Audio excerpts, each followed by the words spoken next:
in my bed.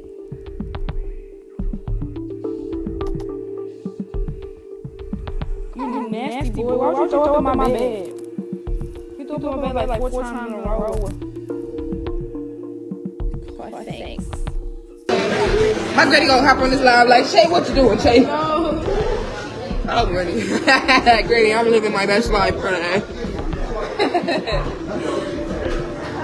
My granny called me. She probably called me from my auntie. Okay, you know I'm good and try. Look. An update following the tragic discovery of a missing woman from Escambia County, Florida, found dead in Mobile yesterday. WKRG News 5's Hannah O'Gara spoke with Sheriff Chip Simmons today about why officers were able to quickly focus their investigation on an active duty Marine station at NAS Pensacola and make an arrest. On December 18th, 2024, in an isolated pond in Mobile, Alabama, authorities made a devastating discovery. The body of 26-year-old Chi Bennett was found, ending a 5-day search that began when she mysteriously vanished from her hotel room in Florida. But who was Chi Bennett beyond the headlines that would soon dominate news cycles across the country? Born and raised in Texas, Chi later relocated to the southeastern United States, seeking better opportunities. Her life was complex, filled with hope, determination, and daily struggles that many never saw. By day, she was a devoted mother with dreams of building a stable future. By night, she worked in an industry that helped pay her bills but placed her in vulnerable positions. This duality defined her existence, constantly balancing between necessity and aspiration, between present survival and future dreams. At the center of Chi's world was her 8-year-old son. Friends described how her face would light up whenever she spoke about him. Everything she did was for that boy. One friend later told investigators, every move, every decision, it all came back to giving him a better life than she had. Despite the demands of single parenthood, Chi never missed important moments in her son's life. School events, birthday celebrations, weekend adventures. She prioritized these experiences above all else. The challenges of raising a child alone only strengthened her resolve to create stability. Her phone contained hundreds of photos documenting their life together. Impromptu dance parties in their living room, homemade science projects, and quiet moments reading before bedtime. The constant juggle of parenting responsibilities and work obligations meant Chi operated on minimal sleep most days. Yet those who knew her marveled at her seemingly endless energy when it came to her son's needs. Chi's professional life took her across state lines frequently. As a traveling escort and dancer, she moved between cities following work opportunities. This career path wasn't her first choice, but it provided the income and flexibility she needed as a single parent. She was realistic about her situation, a close friend later revealed. She told me once, "This job pays the bills now, but my degree is my ticket out." That business degree represented everything Chi was working toward: a stable career, financial security, and an example of perseverance for her son. Between client meetings and hotel stays, Chi completed online coursework, often studying late into the night after her son had gone to bed. Her laptop contained meticulously organized folders of assignments and course materials. Professors noted her dedication, with one commenting that her work consistently demonstrated real-world understanding and exceptional commitment. The dual path she walked, building a future while surviving her present, showcased a remarkable resilience few ever witnessed. Those who knew Chi described a woman who defied simple categorization. Her laugh was infectious, loud, and genuine. She didn't just enter a room, one longtime friend explained, she transformed it. Despite personal struggles, Chi maintained deep connections with her community. She volunteered at her son's school whenever possible, and organized neighborhood cookouts that brought together people from all walks of life. Her phone contacts list revealed hundreds of connections, from childhood friends to recent acquaintances, all of whom she maintained relationships with through thoughtful messages and calls. Chi's aspirations extended beyond academic achievement. She kept a journal filled with business ideas and 5-year plans. One entry, dated just weeks before her death, outlined her dream of opening a community resource center for single parents, a place where nobody has to choose between childcare and chasing dreams, she wrote. This vision revealed the depth of her character, someone who sought not just personal success but community transformation. The security cameras at Sweet Dreams Inn in Pensacola, Florida, captured Tshey at the front desk on December 13, 2024. The footage shows her in a casual conversation with the receptionist as she extends her stay for another night. She appears relaxed, dressed in jeans and a blue sweater, her hair pulled back in a ponytail. What makes this routine interaction haunting is its ordinariness. Tshey smiles, checks her phone, and even jokes with the staff. There's no indication that within hours, her life would be in danger. According to hotel employees, she mentioned looking forward to returning home to her son soon. The final verified communication from Tshey came at approximately 2 p.m. CST that same day, a text message to a friend discussing weekend plans. "See you Sunday.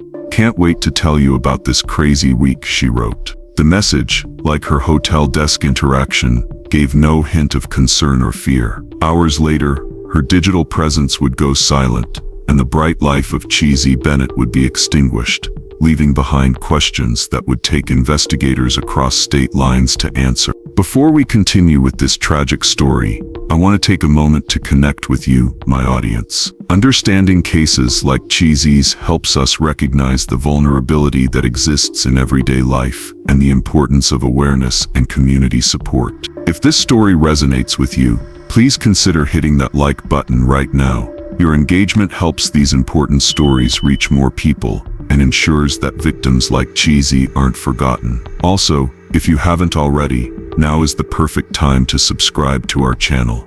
We cover cases like this with respect and attention to detail, focusing on the human stories behind the headlines. Hit subscribe and that notification bell so you never miss an upload. Now let's return to December 14, 2024. The day Tshey Bennett's disappearance began to raise alarms and set in motion an investigation that would cross state lines and uncover a predator hiding in plain sight. The events that led to Tshey Bennett's disappearance followed a compressed timeline that would later prove critical to investigators. On December 13th, after extending her stay at Sweet Dreams Inn, Tshey had multiple appointments scheduled. Hotel staff observed her leaving and returning to her room several times throughout the morning. Security footage shows her entering her room for the final documented time at approximately 1:30 p.m. The same cameras captured an unidentified male visitor arriving shortly thereafter. This visitor, later identified through investigation, stayed for approximately 2 hours before departing alone. The footage shows him carrying what appears to be a large duffel bag upon exit, an item he didn't have when arriving. By the evening of December 13th, Tshey's routine pattern of phone usage and social media activity had already stopped. This unusual silence continued into December 14th, creating the first indications that something was amiss. The 24-hour period between her last confirmed sighting and the realization she was missing would complicate recovery efforts significantly. "See you Sunday. Can't wait to tell you about this crazy week," read the final text message sent from Tshey's phone at 2 p.m. CST on December 13th. This message, sent to a close friend, represented the last verified communication from Tshey Bennett. The casual, forward-looking nature of this text gave no indication of danger or distress. Phone records later revealed that after this message, Tshey's device received multiple incoming calls and texts, none of which were answered or returned. The abrupt cessation of communication from someone described by friends as always connected marked a stark deviation from her usual behavior. Analysis of her communication patterns showed that Tshey typically responded to messages within minutes, even during work appointments. The sudden silence, beginning mid-afternoon on December 13th, would later align precisely with the timeline investigators constructed around her encounter with the suspect. By the morning of December 14th, Tshey's friends had already noticed her unusual absence from their group chats. One friend, who had plans to meet Tshey that weekend, sent several messages asking for confirmation about their Sunday meetup. When these went unanswered, The friend called Tshey's phone multiple times, reaching voicemail with each attempt. By afternoon, this friend contacted Tshey's mother, who had also been unable to reach her daughter since the previous day. The mounting worry intensified when Tshey's son's caretaker reported that Tshey had missed their scheduled evening call, something she had never done before regardless of her work schedule. This collective concern prompted one friend to contact the hotel directly. It wasn't like her to go dark like that, the friend later told police, especially when her son was expecting to hear from her. That's when we knew something was seriously wrong. When hotel staff conducted a welfare check at the request of Tshey's friends, they discovered a scene that immediately triggered alarms. The door to room 217 was slightly ajar, despite the automatic locking mechanism. Inside, the room showed clear signs of disruption. The bed coverings were disheveled and partially pulled from the mattress. Personal items were scattered across the floor, makeup, clothing, and papers strewn in a manner inconsistent with normal packing or unpacking. Tshey's wallet containing her ID remained on the nightstand, alongside her travel makeup, items she would never willingly leave behind. Most concerning was the absence of Tshey herself, along with the unusual placement of certain items. The room presentation suggested a sudden interruption rather than a planned departure. The most puzzling elements discovered in Tshey's room were the items found in unexpected locations. 2 cell phones, both belonging to Tshey, were located in the dry bathtub. One was her personal device. The other was used primarily for work contacts. Both phones were powered off, with one showing signs of damage to its screen. Under the hotel bed, staff discovered a PlayStation power cord partially pushed against the wall. This item would later gain significance when investigators linked it to evidence found at the discovery site of Tshey's body. The room's door being ajar, despite hotel security protocols, suggested either a hasty exit or an interruption of the automatic closing mechanism. These unusual elements, combined with Tshey's complete absence, prompted hotel management to contact local authorities immediately. When police arrived at Sweet Dreams Inn on December 14th, they initiated standard missing persons protocols. However, because Tshey was an adult traveler with a profession that involved frequent movement between locations, the initial response classified her as a voluntary missing adult, a designation that would change only after evidence of potential foul play emerged. This preliminary classification affected the resource allocation and urgency assigned to the case during the first crucial 48 hours after her disappearance. Law enforcement experts note that this 2-day window often represents the most vital period for locating missing persons and preserving evidence. As December 15th and 16th passed without contact from Tshey, police escalated their efforts, officially reclassifying the case as a high-priority missing persons investigation. By then, crucial time had elapsed, and the investigation faced the challenge of recovering evidence that had potentially been compromised by the bad. After days of searching, the investigation took a tragic turn on December 18, 2024. Local authorities discovered Tshey Bennett's body in a secluded pond located in an abandoned section of Mobile, Alabama. The remote location appeared deliberately chosen for its isolation, situated away from regular foot traffic and surveillance. The recovery operation involved specialized forensic teams who documented the scene extensively before removing Tshey's remains. The body's condition indicated that it had been in the water for multiple days, complicating certain aspects of the forensic examination. Nevertheless, investigators were able to confirm Tshey's identity through standard identification procedures. The pond's isolated nature suggested the perpetrator had knowledge of the area or had scouted multiple potential locations. The scene revealed no immediate signs of additional evidence, indicating careful planning by whoever transported Tshey's body to this location. The absence of witnesses and the remote setting created significant challenges for investigators attempting to establish a complete timeline of events after Tshey's disappearance from her hotel room. The discovery site's location presented a crucial geographic element to the investigation. The pond in Mobile, Alabama, sat more than 50 miles from the Sweet Dreams Inn in Pensacola, Florida, where Tshey was last seen alive. This substantial distance crossed state lines, automatically elevating aspects of the case to federal jurisdiction. The cross-state transport of a victim introduced additional legal complexities and expanded the investigative scope. Authorities from both Alabama and Florida coordinated their efforts, sharing jurisdiction and resources. The interstate nature of the crime suggested the perpetrator had access to transportation and the ability to move freely between states without attracting attention. Investigators mapped potential routes between Pensacola and Mobile, focusing on highways and secondary roads that could have been used to transport Tshey's body. This geographic analysis helped narrow the search for additional evidence and potential surveillance footage from businesses along these routes. The initial examination of Tshey's body at the recovery site yielded important preliminary findings. Medical examiners noted physical signs consistent with manual strangulation, including distinctive marks on her neck area. These observations aligned with evidence later discovered in the hotel room. The subsequent autopsy confirmed strangulation as the cause of death. Physical evidence suggested that the PlayStation power cord found in Tshey's hotel room may have been used during the assault. The medical examiner's report documented bruising patterns and other physical trauma consistent with this method of attack. Forensic analysis established the approximate time of death as the afternoon or early evening of December 13th.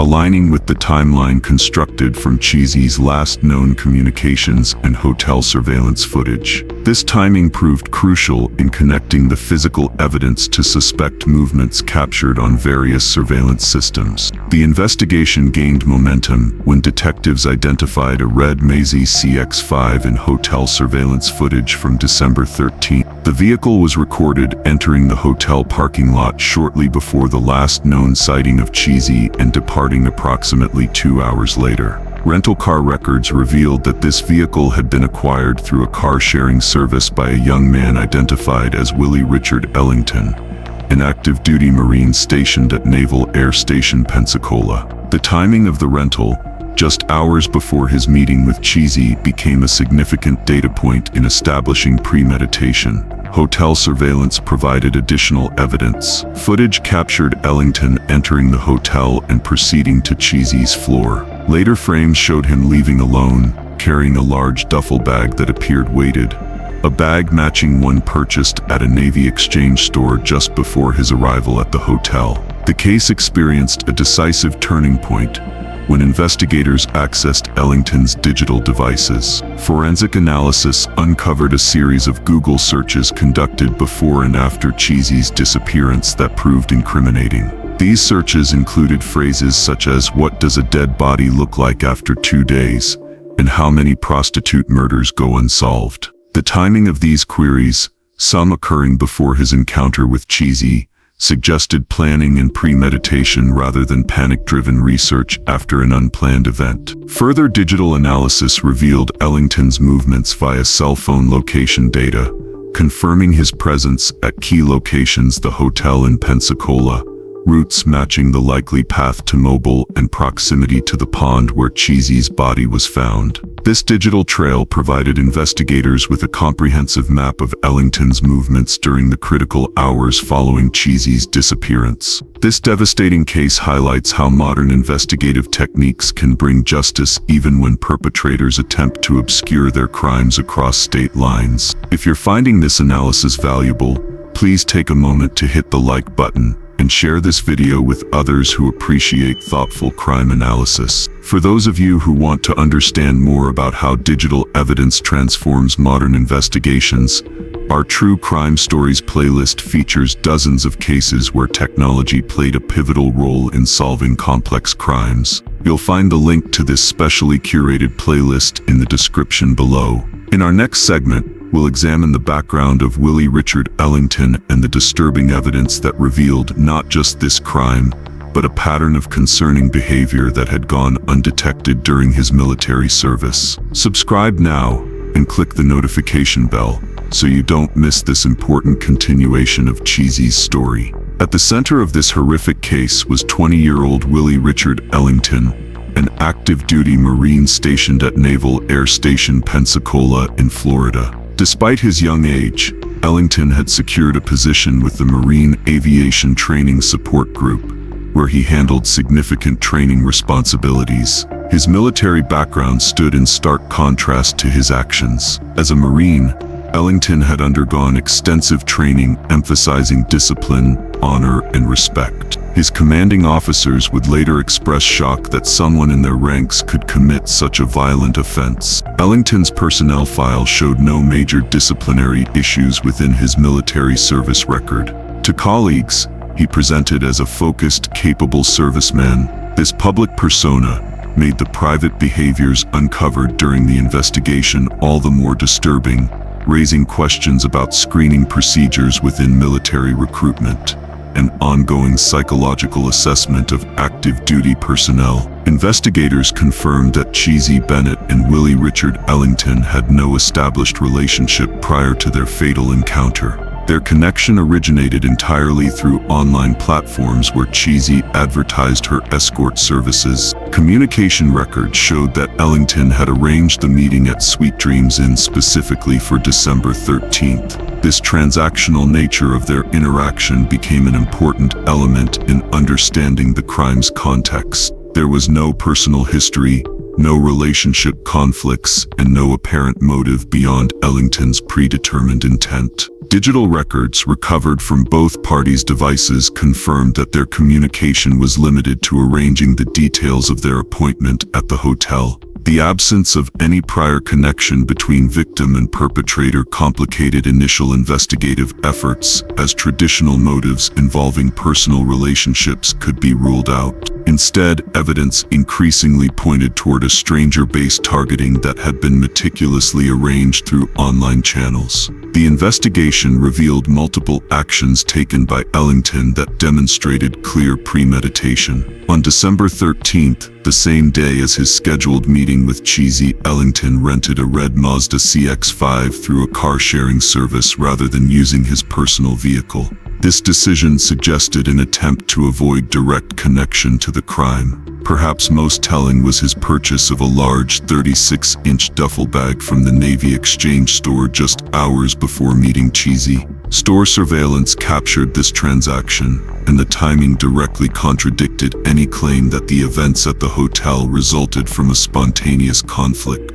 The coordination of these preparations, acquiring transportation and means to transport a body, indicated significant advanced planning. Investigators noted that these actions demonstrated both intent and effort to avoid detection, hallmarks of premeditated criminal behavior rather than an impulsive act. The analysis of Ellington's digital devices yielded some of the most compelling evidence in the case. Forensic technicians discovered a series of Google searches that painted a disturbing picture of his mindset and intentions. Among these searches were queries such as, "What does a dead body look like after 2 days?" and "How many prostitute murders go unsolved?" These searches occurred before his meeting with Tshey, contradicting any possibility that the attack was unplanned or reactionary. Additional searches focused on body decomposition in water, methods to eliminate DNA evidence, and techniques to avoid detection when crossing state lines.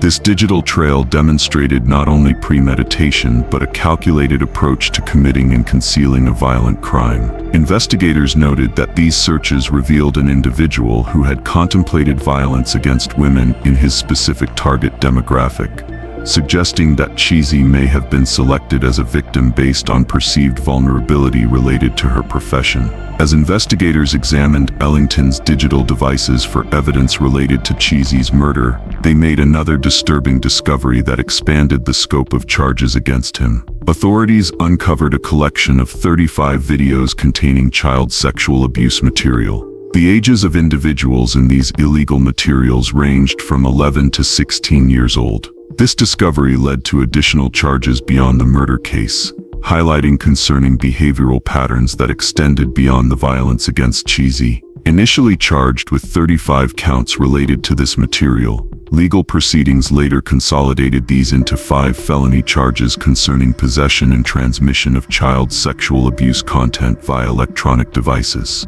This aspect of the case revealed that Ellington's criminal behavior extended beyond a single violent act, pointing to deeper patterns of exploitation and violation of vulnerable individuals. As the investigation closed in on Ellington, he attempted to flee the jurisdiction. On December 18, 2024, the same day Tshey's body was discovered, law enforcement located and arrested Ellington in Opelika, Alabama, as he attempted to board a bus. The timing suggested he had been monitoring news reports about the discovery of Tshey's body and was attempting to distance himself from both Alabama and Florida.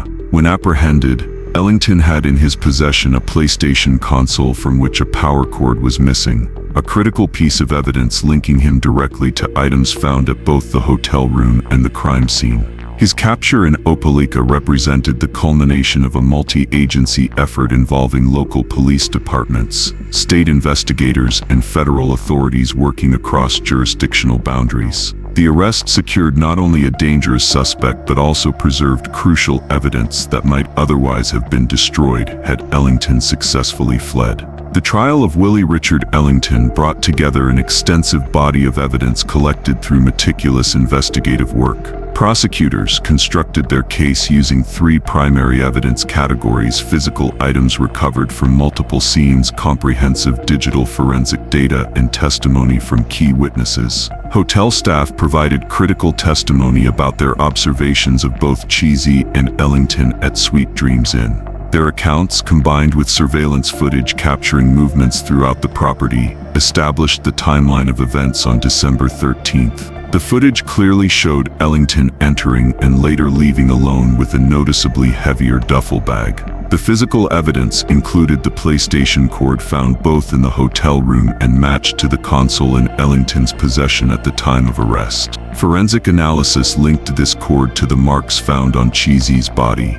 Additionally, DNA evidence recovered from the rental vehicle connected Ellington directly to the transport of Tshey's body across state lines. Perhaps most compelling was the digital evidence presented to the jury. Ellington's Google search history revealed queries about body decomposition, evading detection, and murder statistics, many conducted before his meeting with Tshey. These searches, combined with location data placing his phone along the route to the pond where Tshey was found, created an undeniable connection between Ellington and the crime. After a comprehensive examination of all evidence, the jury returned with a unanimous guilty verdict on all charges. Ellington was convicted of first-degree premeditated murder in connection with Tshey Bennett's death. The evidence of planning, including the rental car purchase of the duffel bag and incriminating internet searches, solidified the premeditation aspect of the charge. In addition to the murder conviction,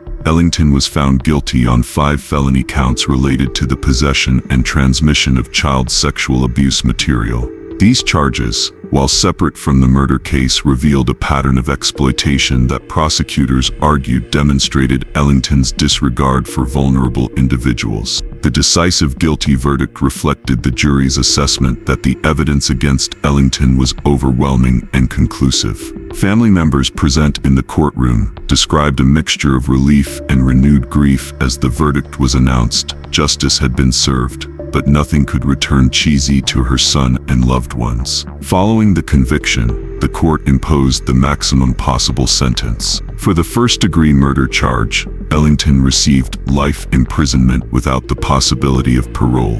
This sentence ensured he would never have an opportunity for release back into society. Additionally, the court imposed a 20-year sentence for the combined child sexual abuse material charges, to be served concurrently with the life sentence. The judge, in delivering the sentence, emphasized the premeditated nature of the crime against Tshey and the additional harm represented by the exploitation materials in Ellington's possession. While Ellington's defense team filed appeals challenging certain procedural aspects of the trial and questioning the handling of digital evidence, these appeals remained under review with no indication that the verdict would be overturned. Legal experts noted that the strength of the evidence made successful appeals unlikely. The case received extensive coverage from both regional and national news outlets. Reports detailed the investigation's progression from Tshey's disappearance to the arrest and conviction of Ellington.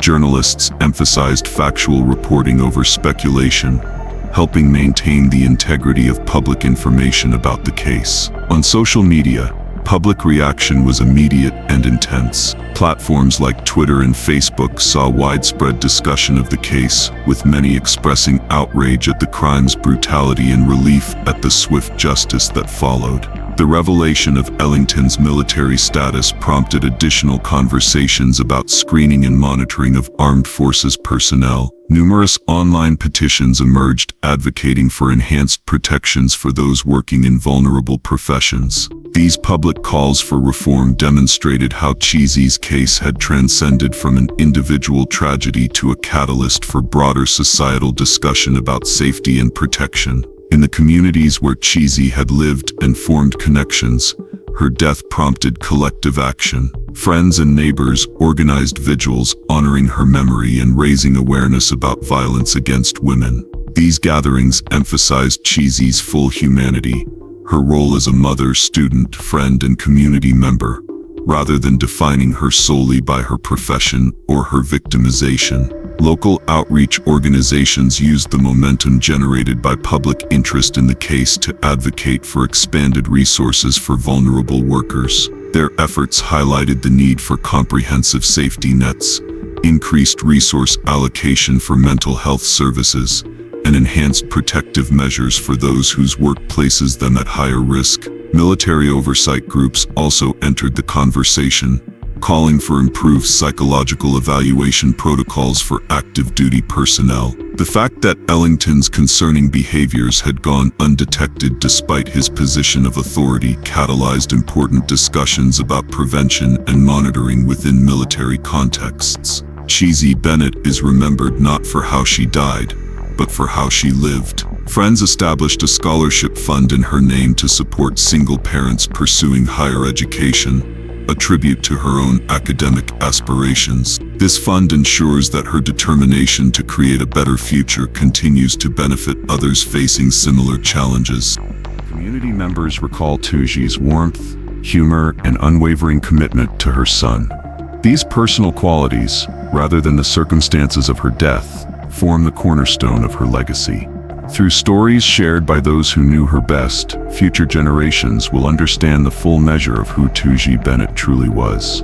As we conclude Tshey Bennett's story, remember that behind every case we cover is a real person who was loved, who had dreams, and who deserved justice. If this account has moved you, please take a moment to like and subscribe to our channel. Your support enables us to continue bringing these important stories to light with the respect and dignity they deserve. Before you go, I want to personally invite you to explore our True Crime Stories playlist, available through the link in the description below. There you'll discover more cases where justice prevailed despite the odds. Our specially curated collection includes investigations that changed legal precedents and others that have driven important social reforms, stories that will both inform and inspire you. If you found Tshey's story compelling, you'll find equally powerful narratives in our playlist that examine how evidence, determination, and sometimes chance come together to ensure accountability. Thank you for bearing witness to Tshey's story today. We'll see you in the next video.